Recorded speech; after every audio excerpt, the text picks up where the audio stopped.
Berikut ini cerita lucu singkat Abu Nawas yang berjudul Pohon Arbei dan Labu. Cerita ini mengandung nilai inspiratif. Abu Nawas terkadang dianggap sebagai orang yang bodoh. Itu disebabkan karena perilaku dan perkataannya yang seringkali di luar nalar.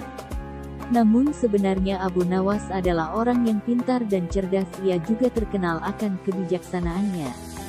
Banyak orang yang ingin bertemu dengannya dengan tujuan hanya ingin menguji seberapa cerdas dan pintarnya Abu Nawas. Mereka adalah orang-orang yang nyatanya hanya tahu sedikit ilmu tapi merasa memahami berbagai macam ilmu.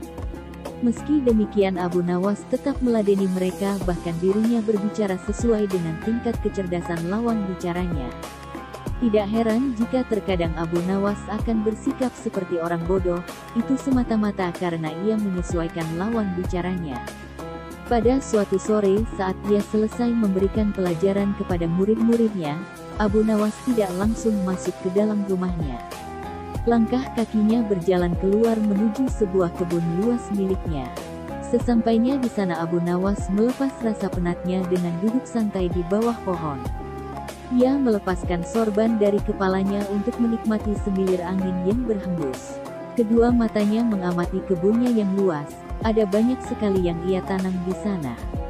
Kini pandangannya tertuju pada tanaman labu yang sudah berbuah dan kian membesar itu, pertanda bahwa sebentar lagi dia akan bisa memanen tanaman labu tersebut. Sungguh berkah yang luar biasa. Seperti biasanya setiap kali Abu Nawas melihat kebesaran ciptaan Allah, ia akan merenung sejenak. Aku heran kenapa tanaman labu yang hidup merambat dan batangnya juga mudah patah akan tetapi bisa menghasilkan buah yang sangat besar.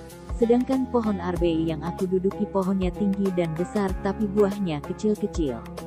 Apakah Tuhan tidak keliru, pikir Abu Nawas. Cukup lama ia terdiam sambil merenung. Sesekali angin bertiup kecil, menggerakkan ranting pohon arbei lalu mereka bergesekan satu sama lain. Akibatnya salah satu buah arbei terjatuh tepat mengenai kepala Abu Nawas yang sedang tidak memakai sorbannya. Abu Nawas pun terperanjat dan mencari tahu benda apa yang barusan menimpanya.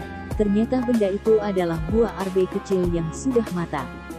Abu Nawas lalu memungut dan memandanginya sampai akhirnya ia tersenyum. Sepertinya aku tahu sebabnya Allah memang tidak pernah keliru dengan ciptaannya.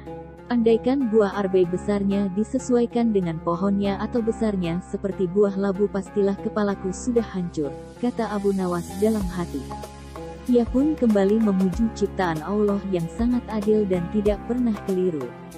Demikianlah informasi mengenai cerita lucu Abu Nawas yang bertema pohon arbei dan labu yang penuh hikmah di dalamnya. ****.